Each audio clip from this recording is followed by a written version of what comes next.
কি গো, সকাল গড়িয়ে বেলা হতে যে চললো, ওঠো ওঠো বলছি।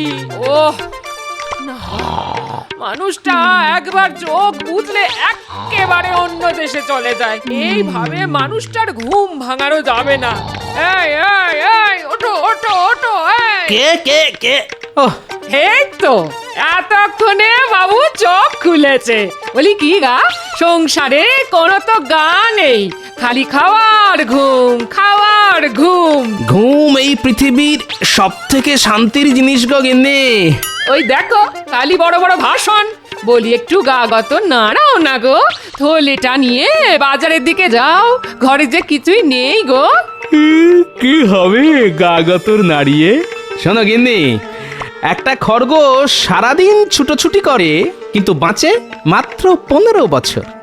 আর একটা কচ্ছপ আমার মতন ধীর গতিতে চলাফেরা করে কিন্তু বাঁচে কম করে 300 বছর। এবার বলো, গা গতর নাড়িয়ে ছোটাছুটি করা ভালো না শুয়ে ঘুমোনো ভালো? বলি এসব ভাষণ অন্য কোথাও গিয়ে দিও। তুমি উঠবে না আমি তোমার গায়ে জল ঢেলে দেবো। কি গো, ওহ এই মানুষটাকে নিয়ে আর পারা গেল না।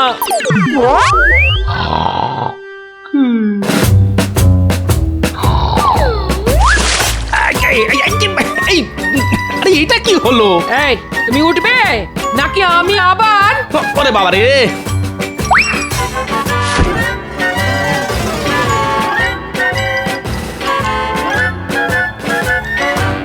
ওহ, আর কতটা পথ? ঘুমে চোখ বুজে আসছে আমার, গায়ে বল পাচ্ছি না। ইচ্ছে করছে এই গাছের গোড়ায় বসে একটু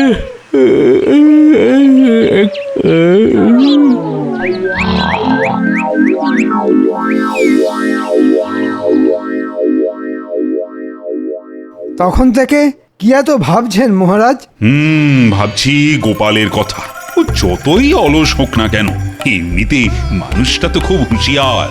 আগে আমিও কিন্তু কম হুঁশিয়ার নই মহারাজ। আমরাও খুব হুঁশিয়ার।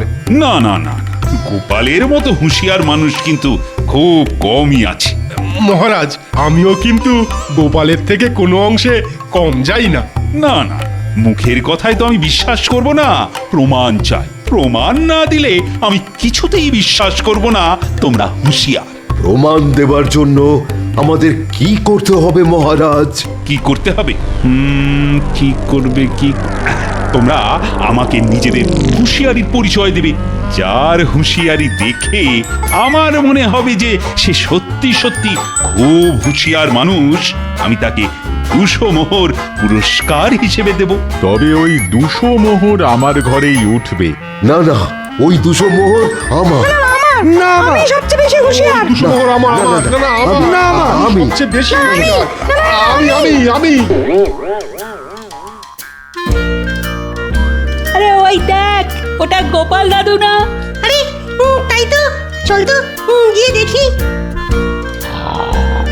গোপাল দাদু, এখানে শুয়ে শুয়ে কি করছো? গোপাল দাদু!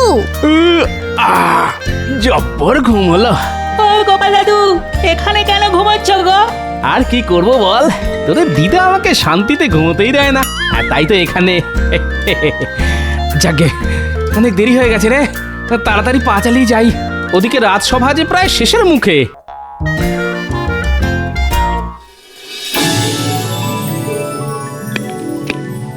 কি ব্যাপার গোপাল, রাজসভায় আসতে এত দেরি হলো কেন তোমার?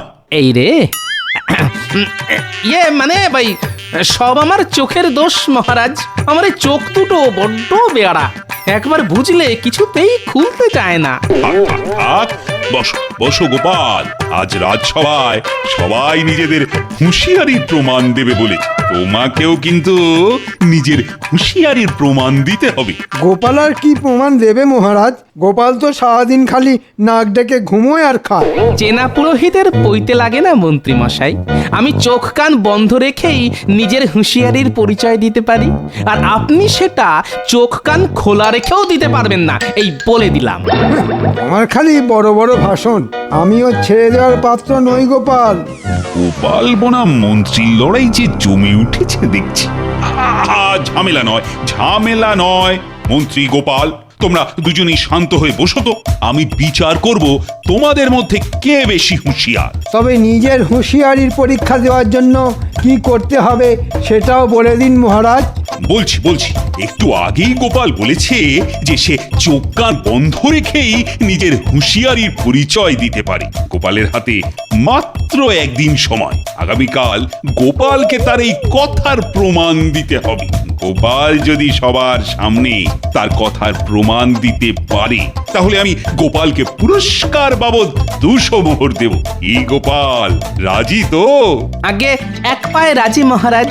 আর যদি গোপাল হেরে যায় তাহলে ওই 200 মোহর পাবে মন্ত্রী, আর আগামী মাস থেকে গোপালের বেতনও হয়ে যাবে অর্ধেক। এবার তুমি কোথায় পালাও দেখবো গোপাল। এই রে, তর্কের বসে তো মুখ ফুটে বলে দিলাম যে আমি চোখ কান বন্ধ রেখেই নিজের হুঁশিয়ারির পরিচয় দিতে পারি, কিন্তু এবার সেটা প্রমাণ করব কিভাবে? আর প্রমাণ করতে না পারলে যে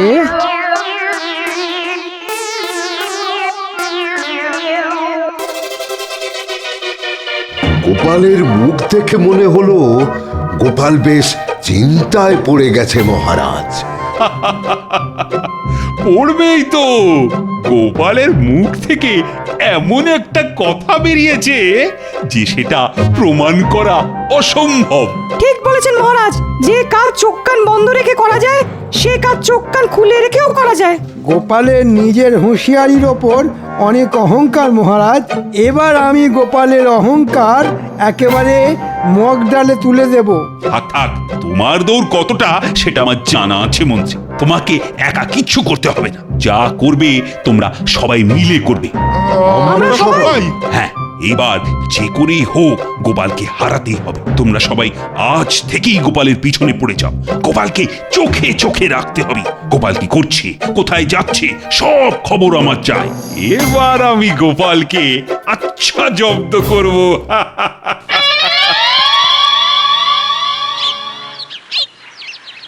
কই গো গিন্নি, গেলে কোথায়? আরে ডেকে ডেকে যে তোমার সাড়াই পাওয়া যায় না গো। বলি এতক্ষণে তোমার আসার সময় হলো? হ্যাঁ, ওরে বাবারে, রণচণ্ডী মা আমার, শান্ত হও।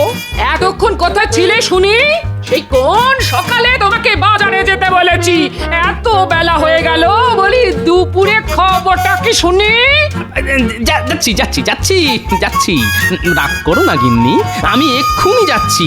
এক ছুটে যাব আর দৌড়ে আসবো, সঙ্গে করে থলে ভরে বাজার করে নিয়ে আসবো।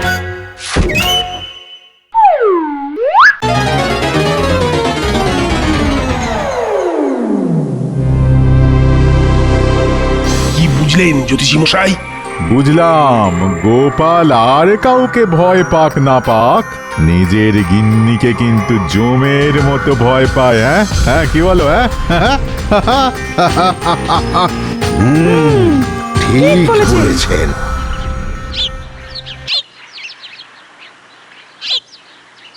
ওরে বাবারে, গিন্নি তো নয়, সাক্ষাৎ যমরাজের মহিলা অবতার। দেখলেই আত্মারাম একেবারে খাঁচা ছাড়া হয়ে যায়। আমার গিন্নি মাছ খেতে বড় ভালোবাসে। গিন্নির মাথা ঠান্ডা করার জন্যে আজ একটা বড় দেখে মাছ কিনে নিয়ে যাই।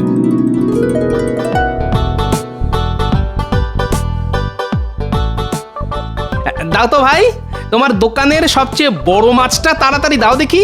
বড় মাছের কিন্তু বড় দাম গোপাল দাদা। হ্যাঁ, এখন দাম নিয়ে দামাদামি করার সময় নেই ভাই। যা দাম হয়েছে লিখে রাখো, পরে এসে দিয়ে যাবো খন।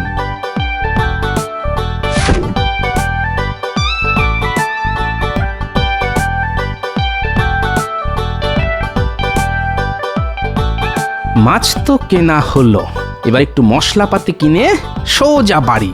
একদম দেরি করা যাবে না। উফ, দোকানদার দোকান ফেলে আবার কোথায় গেল? হাতে যে একদম সময় নেই।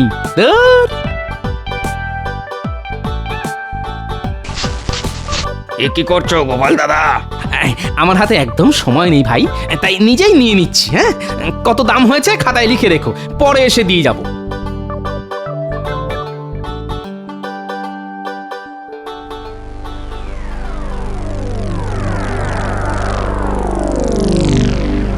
কি ব্যাপার, আমার উপর নজর রাখা হচ্ছে?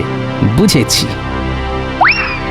গোপাল ছুটে পালাচ্ছে, তাড়াতাড়ি চল, তাড়াতাড়ি চল, তাড়াতাড়ি চল।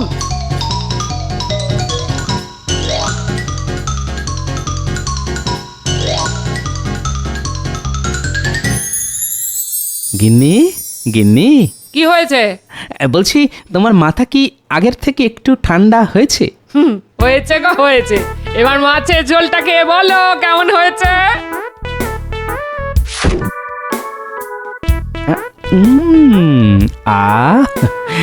অমৃত, মনে হচ্ছে যেন অমৃত খাচ্ছি। এবার তুমিও খেতে বসো গিন্নি, বেলা হয়েছে তো। দাঁড়াও গো দাঁড়াও, স্নান সেরে আগে ঠাকুরের পুজোটা সেরে নি, তারপর খাবো। বেশ, তবে আমি খাওয়া শুরু করলাম।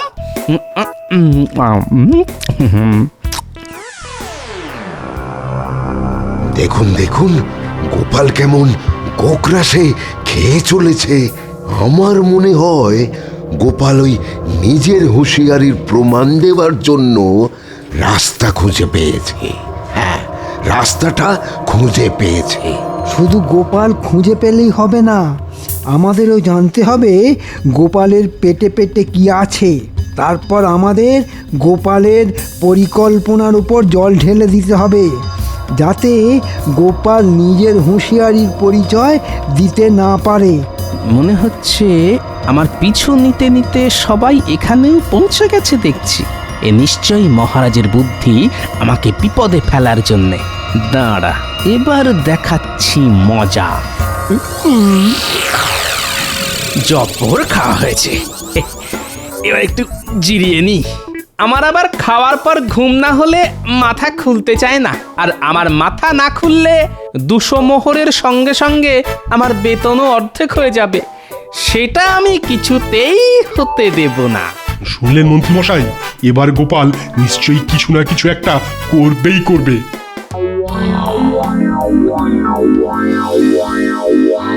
জয় ঠাকুর, জয় ঠাকুর, জয় ঠাকুর, জয় ঠাকুর, জয় ঠাকুর, জয় ঠাকুর, জয় জয় জয়। কোথায় ভাবলাম একটু শান্তি করে শুয়ে ভাবনা চিন্তা করব, তা নয়। ধুর, ধুর।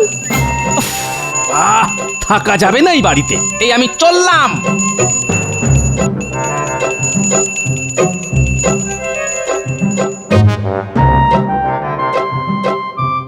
ও গোপাল দাদু, চলো না খেলতে যাই। দাঁড়া দাঁড়া, এখন খেলার সময় নয়, আমাকে এখন একটু ভাবনা চিন্তা করতে হবে। কি নিয়ে ভাবনা চিন্তা করবে গোপাল দাদু? আছে আছে,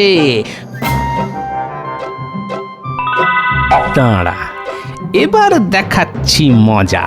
শুনেছি দেওয়ালেরও কান থাকে, তাই জোরে জোরে বলা যাবে না। কাছে আয়, আমি তোদের কানে কানে বলছি। যা তো, তোরা এক্ষুনি একবার গঙ্গার ধারে যা। আমি যেমন যেমনটা বললাম তেমনটাই করবি কিন্তু। শুনলেন, গোপাল নিশ্চয়ই কোনো রাস্তা খুঁজে পেয়েছে। চলুন আমরাও গঙ্গার ধারে গিয়ে দেখে আসি।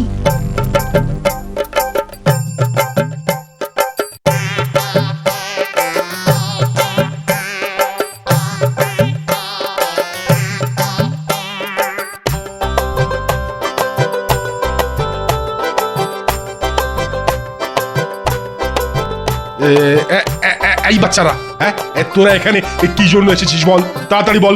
আমাদের তো গোপাল দাদু পাঠিয়েছে গঙ্গার জল দেখার জন্য। গঙ্গার জল? তার মানে গঙ্গার জলের মধ্যে কিছু একটা আছে। ঠিক বলেছেন, গোপালের মাথায় কি আছে আমি বুঝি। চলুন আমরা গঙ্গার জলে নেমে খুঁজি। হ্যাঁ হ্যাঁ হ্যাঁ, চলুন চলুন চলুন। তাই চলুন।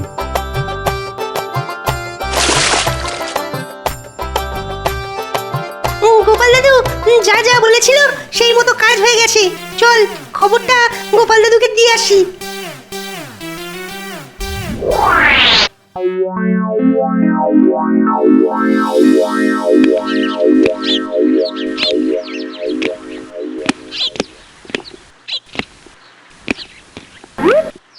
না না না, এখন তো কোনো খবরই পেলাম না। এদিকে চিন্তায় চিন্তায় আমার যে ঘুম উড়েছে। প্রহরী, আগে বলুন মহারাজ। আমার রাজসভার সদস্যরা কি করছে, আর ওরা গোপালের পরিকল্পনা সম্বন্ধে কিছু জানতে পেরেছে কিনা এক্ষুনি এক্ষুনি গিয়ে খবর নিয়ে এসো। ধুর, কিছুই তো পেলাম না। চলুন এসব ছেড়ে আবার গোপালের পিছু নেওয়া যাক। এইভাবে খুঁজে কিছু পাওয়া যাবে বলে তো মনে হয় না। হ্যাঁ হ্যাঁ, তাই চলুন। মহারাজ জানতে চাইলেন আপনারা গোপালের পরিকল্পনার সম্বন্ধে কিছু জানতে পেরেছেন কিনা। মহারাজকে গিয়ে বলো এখনো কিছু জানতে পারিনি, তবে জেনেই ছাড়বো।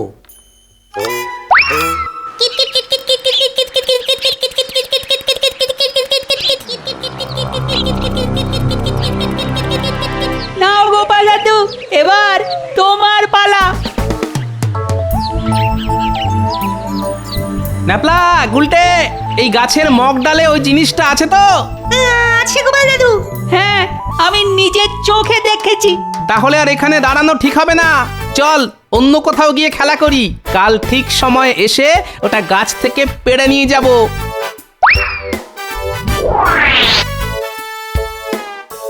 এই গাছের মগডালে গোপাল নিশ্চয়ই কিছু লুকিয়ে রেখে গেছে। চলুন তো গিয়ে দেখে আসি।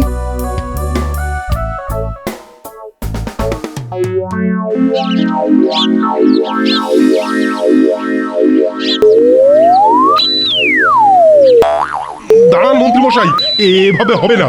আমার মাথায় একটা একটা বুদ্ধি এসেছে। হ্যাঁ, এই তো মাছ টোপ গিলেছে। আর একটু উপরে, তাহলে এই মগ ডালে হাত পেয়ে যাব। ওরে বাবারে, ওরে বাবারে, আর আর পারছি না, আর পারছি না। আমার ঘাড়ে সুড়সুড়ি লাগছে। ওরে বাবারে, দূর, এত নড়লে হয় নাকি? ওরে বাপরে বাবারে, গেলাম রে।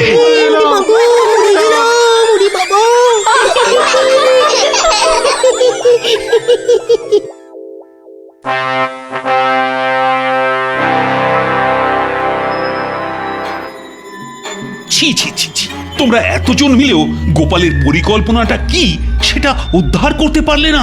আর বলবেন না মহারাজ, কত করে খুঁজলাম, খুঁজতে খুঁজতে হাত পা সব ভেঙে দু টুকরো হয়ে গেল, তাও কিছুই জানতে পারলাম না।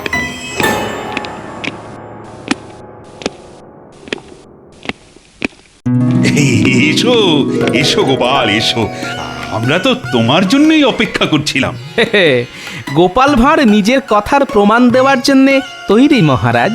তাই নাকি? এবার তাহলে তোমার হুঁশিয়ারির প্রমাণটা আমাদের দাও দেখি। দেব মহারাজ, নিশ্চয়ই দেব। আমি যে কাজগুলো চোখ কান বন্ধ রেখে করে দেখাতে পারি, সেগুলো আমাদের মন্ত্রী মশাই চোখ কান খোলা রেখেও করতে পারবেন না। দেখা যাবে। বলো গোপাল, আমাকে কি করতে হবে? গুলটে, বলো গোপাল দাদু। নে শুরু কর। আমার কানের কাছে এসে জোরে জোরে কাঁসর বাজাতে শুরু কর।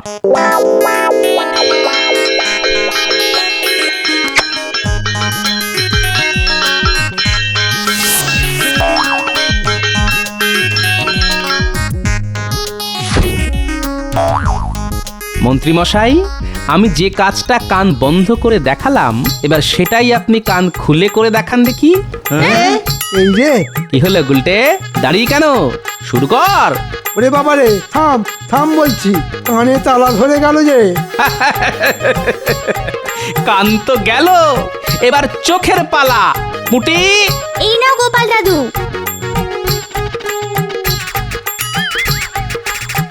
ওই ঠুঙায় কি আছে গোপাল? এতে আছে মোক্ষম অস্ত্র, লঙ্কা গুঁড়ো।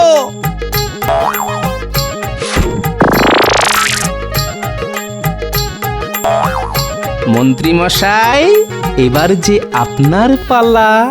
আমি যে কাজটা চোখ বন্ধ রেখে করে দেখালাম, সেটাই আপনাকে এবার চোখ খুলে করে দেখাতে হবে যে। ওরে বাবা, পাগল নাকি? আমি হার স্বীকার করছি মহারাজ, গোপালের হুঁশিয়ারির সঙ্গে আমি পেরে উঠব না। এমনিতেই কানে তালা লেগে গেছে, তার উপর চোখ দুটো চলে গেলে সারা জীবন ভিক্ষে করে খেতে হবে। না না, আমি নেই। ওরে বাবারে, আমি নেই। সাবাস সাবাস গোপাল, সাবাস। এই না হলে গোপাল ভাঁড়, পুরো বুদ্ধির ভান্ডার। ঘাট ঘাট হয়েছে আমার। তোমার হুঁশিয়ারির পরীক্ষা নেওয়ার কোনো মানেই হয় না। আরে সাগরের জল কি আর বালতি দিয়ে মাপা যায়? হ্যাঁ, আগে তাহলে দেখলেন তো মহারাজ, গোপাল ভাঁড়ের সঙ্গে শুধু মন্ত্রী নয়, রাজসভার সবাইও কেমন হেরে গেল। হ্যাঁ নয়, হ্যাঁ, আমি খুব ভালো করে বুঝেছিলাম যে আপনারা আমার পিছু নিয়েছেন, তাই তো সামান্য শিক্ষা দিলাম আপনাদের।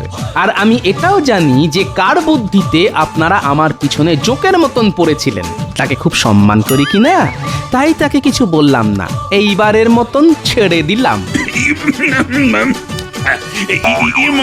মানে না, মানে ছাড়ো তো সব কথা। তুমি হলে আমার রাজসভার সব থেকে হুঁশিয়ার মানুষ। এই না, এই নাও গোপাল তোমার পুরস্কার, 200 মোহর। ধন্যবাদ মহারাজ, তবে একটা কথা বলি, চোখ কান খোলা রেখেছিলাম বলেই এই হুঁশিয়ারির পরীক্ষায় আমি জিতে গেছি। চল, এই 200 মোহর নিয়ে আমরা বাজারে গিয়ে পেট ভরে অনেক অনেক খাবার কিনে খাবো। হ্যাঁ হ্যাঁ, চলো গোপাল দাদু। ইয়ে, কি মজা, কি মজা। জয় গোপাল দাদুর জয়, জয়, কি মজা, জয় গোপাল দাদুর জয়।